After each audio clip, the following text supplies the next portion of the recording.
So I am Professor Lee from the Department of Biology, and the talk is about using the AR and VR app, the augmented reality and virtual reality.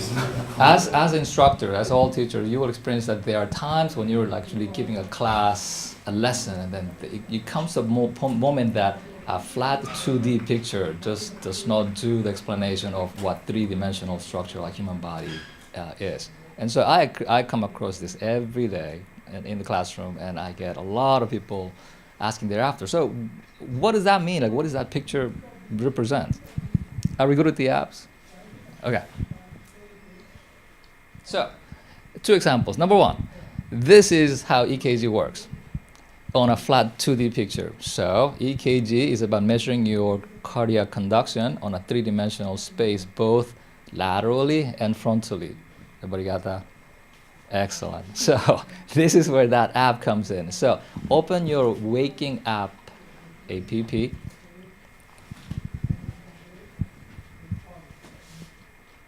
The upper one, the WA.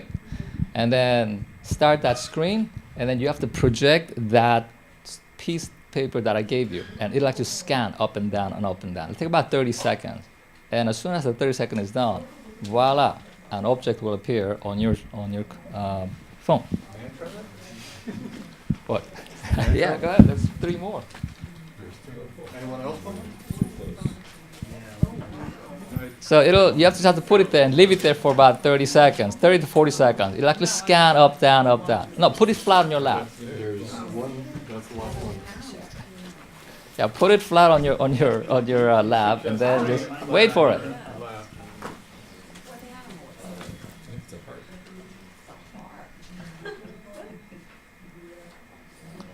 And then it'll show up something like that on your phone. And in that case, I put it in a three-dimensional heart. And that heart actually has three skewers in it. And those are the three different axes of the heart. And the one that we call it the lead 1, lead 2, and lead 3. Yeah, everybody got it? Is it working? No. Yeah, no. Leave it flat. And then just scan it. Yeah, it was up. Oh, it was up? Okay, got it. So you saw the model. The heart is up there. And the cool thing is actually you can actually take the phone and turn around the back end of the paper, and then you'll see the back end of the model as well. Or just turn the paper, and then the paper.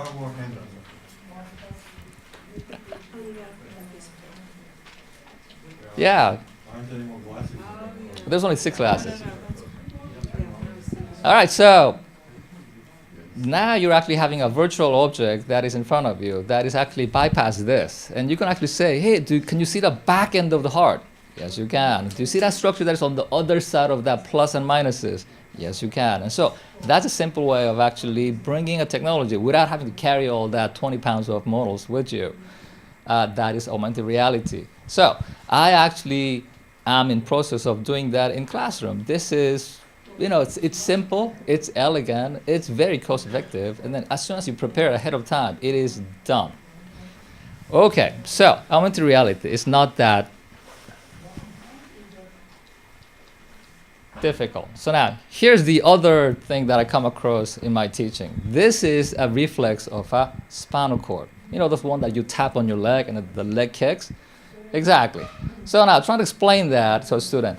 The leg kicks because you stepped on something, the line goes up into the spinal cord, becomes a purple line, it becomes a red line, goes back to the line, and that gets confusing. And so this is where the virtual reality comes in, where a three-dimensional actual simulated object that a person can interact with that object. So this is where the other phone app comes in. So open the other phone app, the NTT phone app. And on the upper right corner, it'll say either augmented reality or virtual reality section. So click on the virtual reality section.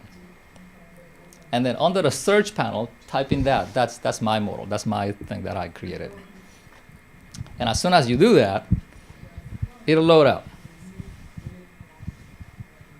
Did you? Yeah, virtual reality, and then do search. Yeah, right there, search. So AVR space test 5T.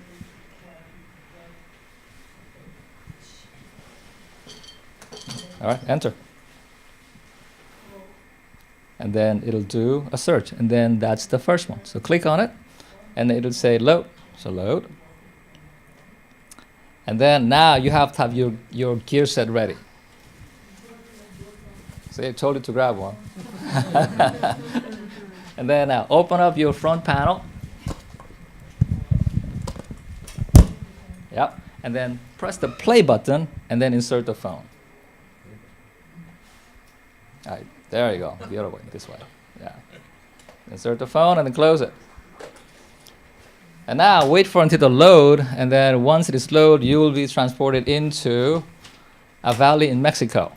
So that's the background. But then in there, you'll see a brain, a three-dimensional brain that I generated. You see it? Yeah. And then now that brain actually has all the structures. Sorry, I don't have that copy here. But then you actually will fly through that brain, and then the brain slowly peel off the outer layer, medium layer, inner layer, until you go down to the core of that brain. And the reason is that because that's a presentation that I did a couple of years ago in my scientific conference. I'm studying a deeper structure of the brain.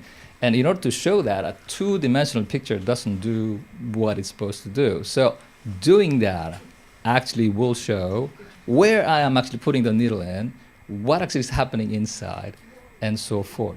So that's a medium level virtual reality. It lacks one thing, interaction. You can only see what's in there, but you cannot interact. And I apologize, that's not there. So now comes the full-fledged, where you come to the interactive virtual reality. And this is this headset. That's a head-mounted headset that actually is used to submerge yourself into the world, right? And so if I could have a volunteer, yeah? Who would like to be a volunteer? Any? Yeah, thank you. Come on over.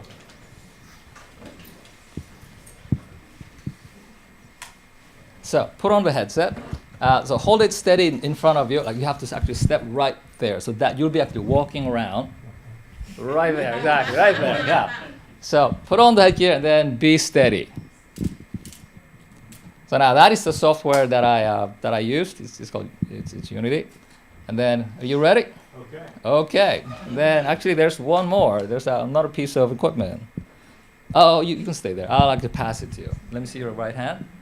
And that is your controller. Okay, so all set. There we go. So now this one you can actually see on the screen. Do you see the world? I do see. Yeah, you can actually pan around left, right, and somewhere right there in that direction. Do you see that brain? Yes. Yeah, right there. Can you take one or two steps? I'll walk with you towards it. Okay. Yeah, you're getting closer. Mm-hmm. Yes. Okay, can you step towards the left 2 steps? And are you going around that object? So I have the left hemisphere here right in front of me. That is correct. And then the structure in the middle is called the basal ganglia, and that is right. So this is where the subject actually interacts with the world, that the material is in there. Now, if you turn your head 90 degrees towards the left, and there's the spinal cord. Mm-hmm. So now that also you can actually go close it, towards it, walk around it, and you can actually interact with that.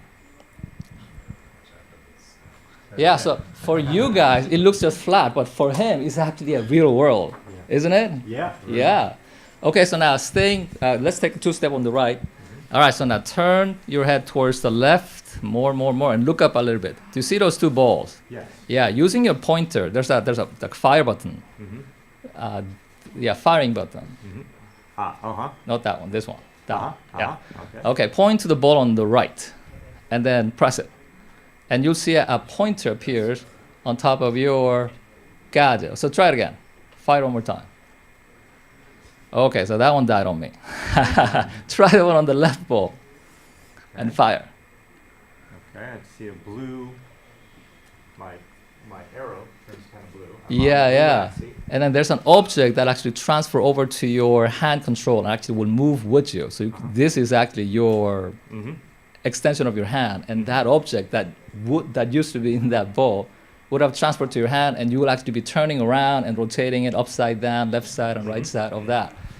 That part actually crashed, so my bad. So, So that is the extension of that, the whole AR to the semi-VR to a full VR. And having this kind of technology, which is actually advancing quite fast nowadays, and bringing it into the classroom, it will take the student and the viewer have a full fun. Yeah? Instructions up there? Yeah, that's the instruction about how to, can you read that instruction? Jump and get them. You can walk closer to that. Yeah, I don't know. Don't try that. Don't try that. I'm sorry, what was the search term for entity? The search for an entity was AVR. This one, AVR test 5T. So that's it for the demonstration. Thank you.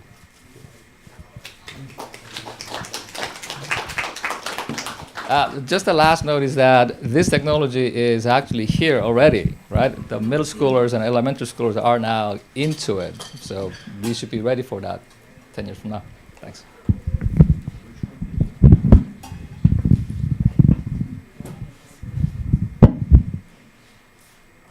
Yeah, you have any questions?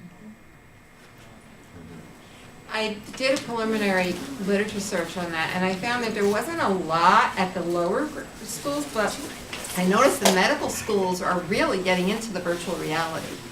Indeed, yes. The medical school are using both the big screen tablet format as well as semi-virtual reality format, because from what I understand, the medical schools are trying to move away from the live cadaver or actual cadaver lab into the synthetic or three-dimensional lab. So indeed, that would be a great use, and probably that's what my goal would be, to go that direction. Can you give a sense for how long does it take and what kind of special tools do you need to kind of build out an element that you can then work with? Yes, it could be in a very complex professional level to just a simple daily user level. And so software that we just used, that's one, and then the headgear, that's two, and then some basic understanding about how three-dimensional structures work, that's it. Good thing for nowadays is that most of those anatomical models are actually free online, and you can actually download them, and it's just a matter of putting into that scene and pressing play.